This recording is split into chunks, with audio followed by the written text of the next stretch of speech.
আজ আমি খাসির মাংস দিয়ে একটা নতুন প্রিপারেশন দেখাবো। প্রিপারেশনটার নাম হচ্ছে খাসির মাংসের গ্রেল। তো এই মাংসটা রান্না করার জন্য আমি খাসির মাংসটাকে প্রথমে রসুন বাটা, আদা বাটা ও সামান্য নুন দিয়ে প্রেসারে দিয়ে সেদ্ধ করে নিয়েছি। এখন আমি কড়াতে অল্প তেল বসিয়েছি, কারণ সাদা তেল, কারণ মাংসটাতে অনেকটা চর্বি আছে, সেজন্য আমি তেলের পরিমাণটা কম দিলাম। প্রথমে আমি তেলটা গরম হয়ে গেছে, প্রথমে আমি তেজপাতা দিলাম। তেজপাতা দেওয়ার পরে আমি মাংসটাকে তেলের মধ্যে দিয়ে দেবো।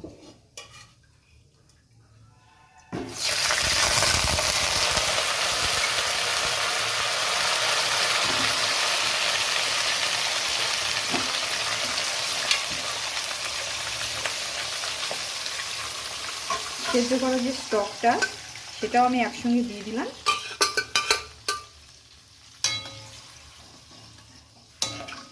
এবারে এটাকে একটু আমি ঢাকা দেব।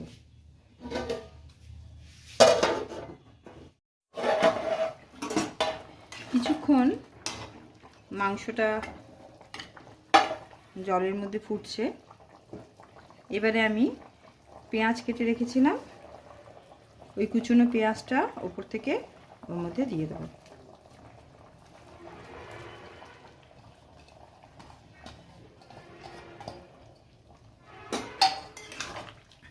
এবারে ভালো করে নাড়াচাড়া দিয়ে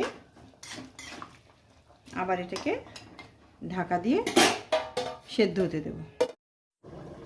কিছুক্ষণ পর আমি ঢাকনা খুলে মাংসটাকে আবার একটু নাড়িয়ে দেবো। এইভাবে যতক্ষণ না পেঁয়াজটা সেদ্ধ হচ্ছে এবং মাংসটাও ভালোভাবে সেদ্ধ হচ্ছে, ততক্ষণ এটা রান্না হতে থাকবে। আমি যখন মাংসটা বসিয়েছিলাম খুব অল্প পরিমাণে তেল দিয়েছিলাম, কারণ মাংসটার মধ্যে অনেকটা চর্বি ছিল। এখন আমি চর্বিগুলো ধুয়ে রেখেছি, সেটা আমি এর মধ্যে দিয়ে দিচ্ছি। এটা থেকেই গলে গিয়ে অনেকটা তেল বেরিয়ে যাবে। আবার আমি এটাকে ঢাকা দিয়ে রান্না করব।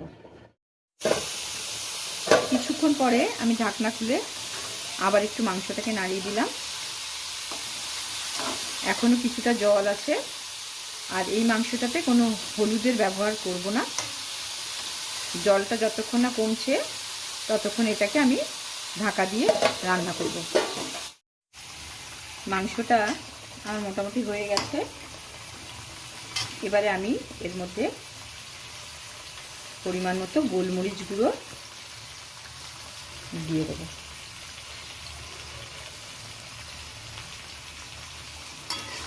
যে যেরকম ঝাল খাবেন সেরকমভাবে গোলমরিচ গুঁড়ো দেবেন।